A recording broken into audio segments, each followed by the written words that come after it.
நன்றி.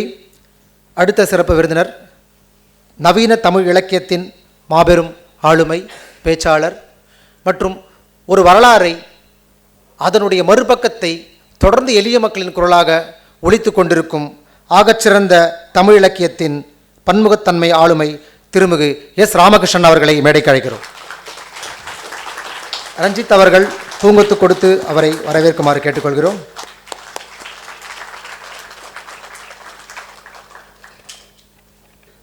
இயக்குனர் பா. ரஞ்சித் அவர்களை மேடைக்கு அழைக்கிறோம்.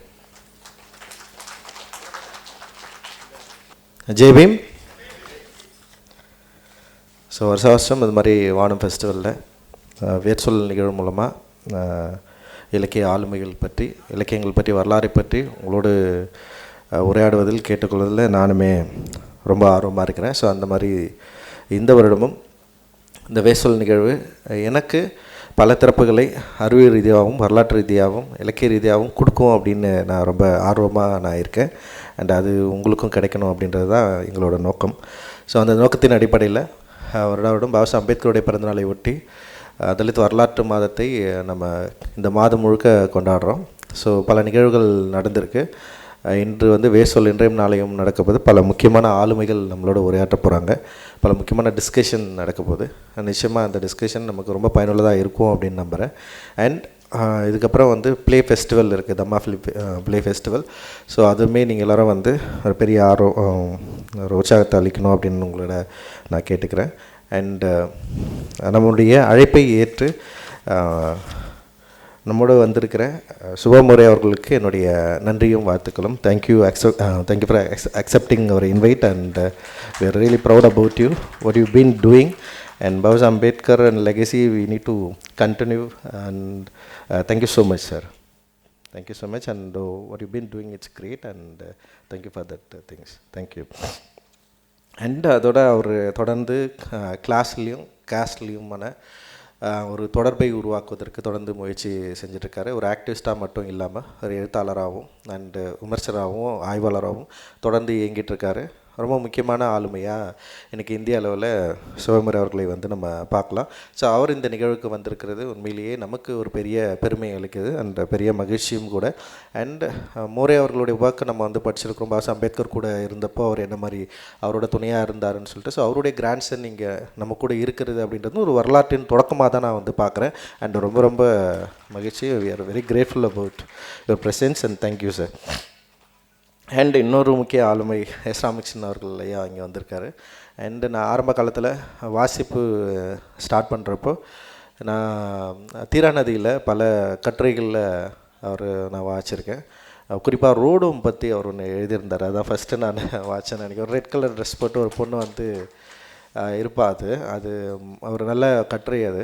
அண்ட் அதை தொடர்ந்து நிறைய கட்டுரைகள் வாசித்தேன். அதுக்கப்புறம் தான் தெரியும் அவர் தீவிர ஒரு இலக்கிய சூழலை என்கிற ஒரு எழுத்தாளர் அப்படின்னு சொல்லிட்டு. ஸோ அதுக்கப்புறம் நான் அவர் வாசித்த நிறைய நாவல்கள் இருக்குது. அதில் முக்கியமான 2 நாவல்கள் ரொம்ப முக்கியமானதாக நான் பார்க்குறேன். ஒன்று வந்து உபபாண்டவம் அப்படின்றது வந்து ரொம்ப ரொம்ப ஒரு எக்ஸ்ட்ராடினரி ஒர்க்காக நான் வந்து பார்த்தேன். நான் படிச்சுட்டு நான் மறந்து போனேன் ஆக்சுவலி.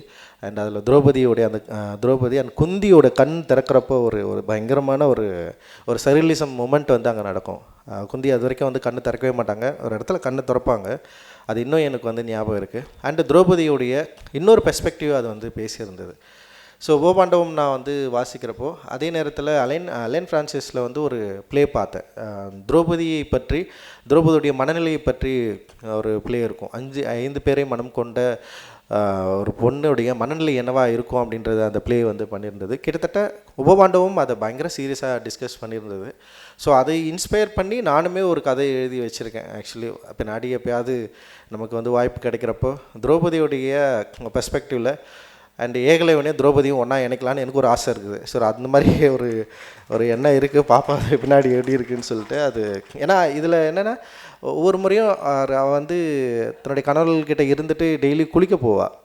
ஒவ்வொரு பாடுகளை பற்றி பேச செம இன்ட்ரெஸ்டிங்காக இருக்கும் அது. ஸோ அதுவும் கூட அதோட அவருடைய துணை எழுத்து அண்ட் நெடுங்குருதி வந்து நான் வாசித்த ஒரு பெரிய நாவலில் அதுவும் ரொம்ப முக்கியமான நாவலாக நான் பார்க்குறேன்.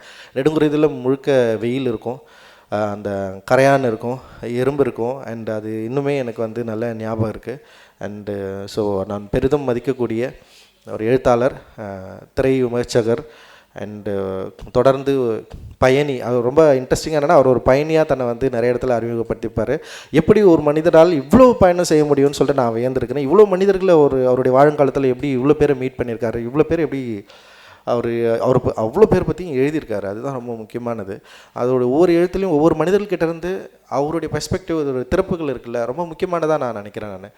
ஸோ எனக்கு மனிதர்களை பார்ப்பதற்கு, மனிதர்களை அவங்ககிட்ட உரையாடுவதற்கு ஒரு பெரிய உந்துதலாக அவருடைய துணை எழுத்து மற்றும் அவருடைய நாவல்கள் அண்ட் அவருடைய திரை விமர்சனங்கள், உலக சினிமா குறித்து அவர் எழுதிய அந்த உலக சினிமான்னு சொல்லிட்டு ஒரு புத்தகம் இருக்கும். அதுவுமே நான் வந்து வந்தவொடனே நான் வாங்கினேன். ஆக்சுவலி அதை அந்த ஒரு எல்லா திரைப்படங்களையும் பற்றி வாசித்தது, அது மாதிரி நிறைய அவரை நான் வந்து பின்தொடர்ந்துருக்கேன். அந்த பெரிய ஆளுமை அண்ட் இலக்கிய சூழலில் மிக பெரிய ஒரு இலக்கியவாதி அண்ட் பெரிய பயணி அண்ட் பெரிய விமர்சகர். அவர் நம்மளோட இந்த வேர்ச்சொல் நிகழ்வில் இங்கே இருக்கிறதுல உண்மையிலேயே நான் பெரிய மகிழ்ச்சி அடைகிறேன். Thank you sir, thanks for presence and it's phenomenal. நீங்கள் என்ன பண்ணியிருக்கீங்களோ அது ரொம்ப ரொம்ப முக்கியமானது இந்த தமிழ் சமூகத்துக்கு, இந்த இலக்கிய சூழலுக்கு. And thank you you presence. So இதை ஒட்டி நம்ம வந்து ஒரு 2 நாள் நிகழ்வு நம்ம பண்ணுற பல ஆளுமைகள் நம்மளோட பேச போகிறாங்க, டிஸ்கஸ் பண்ண போகிறாங்க.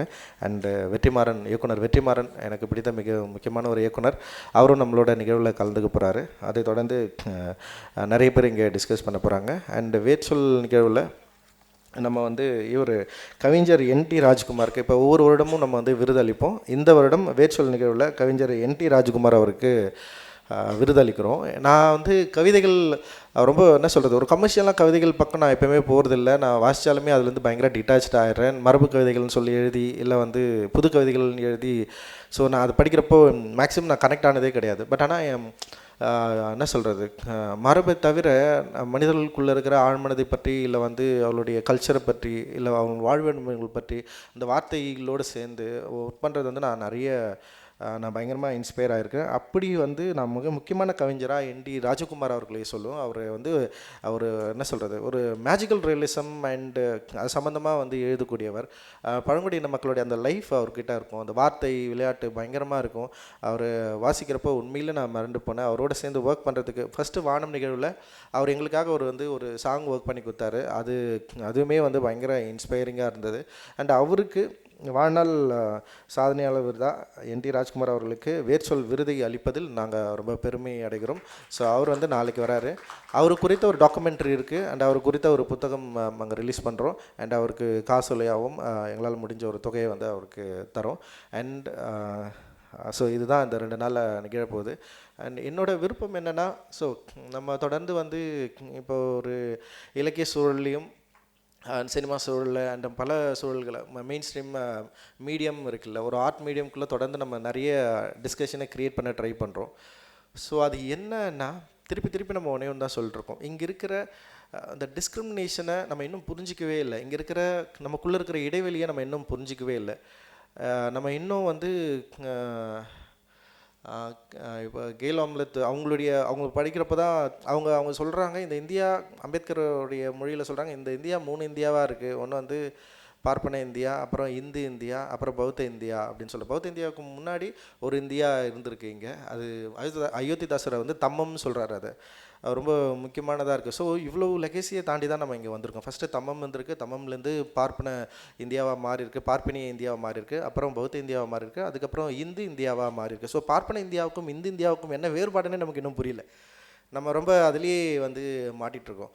ஸோ அப்போ இப்போ என்ன ஆச்சுன்னா, பார்ப்பன இந்தியாவும் இந்து இந்தியாவுக்கும் ஒரு உறவை உண்டாக்கிட்டாங்க. உண்டாக்கி ரெண்டுமே ஒன்றா மாற்றியாச்சு. இப்போ ஒன்றே மாற்றியாச்சு. இப்போ வந்து நம்மளால் வேறு வழி இல்லாமல் அதுக்குள்ளே நம்ம சிக்கி மாட்டிகிட்ருக்கோம். நம்மளால் அதுக்குள்ளேருந்து வெளியே வரவே முடியல.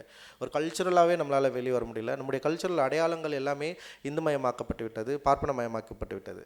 ஸோ அப்போ வந்து ஒரு பௌத்தமயமாக்கப்பட்ட ஒரு இந்தியாவிலிருந்து, இல்லை தமிழ்மயமாக்கப்பட்ட ஒரு ஆரம்ப கால மண்ணிலிருந்து நம்ம வந்திருக்கிறோம்ல. ஸோ அதோடைய ஒரு கல்ச்சுரலாக அதை மீட்டெடுக்க வேண்டிய அவசியம் நமக்கு இருக்குது. அந்த அவசியம் it is not only about Dalits, அதுதான் ரொம்ப முக்கியமானது.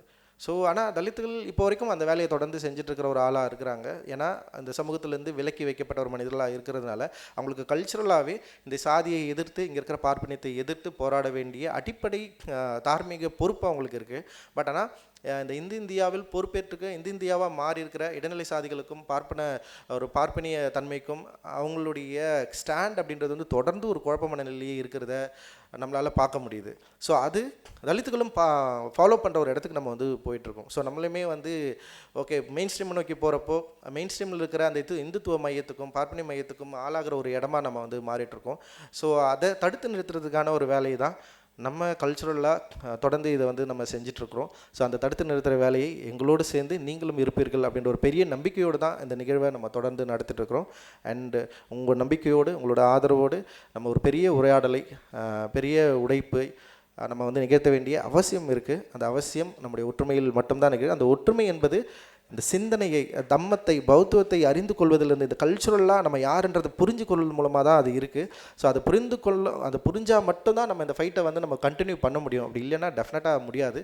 ஸோ அதை புரிந்து கொள்வதற்கான ஒரு வாய்ப்பை ஒரு திறப்பை வந்து நம்ம வந்து இந்த மாதிரி நிகழ்வில் உருவாக்கணும்னு ட்ரை பண்ணுறோம். அண்டு நீங்கள் புரிந்து கொள்வீர்கள், நானும் புரிந்து கொள்வீர்கள் என்று நம்புகிறேன். இந்த நிகழ்வுக்கு வந்திருக்க எல்லோருக்குமே என்னுடைய நன்றிகள். ஜெய் பீம்.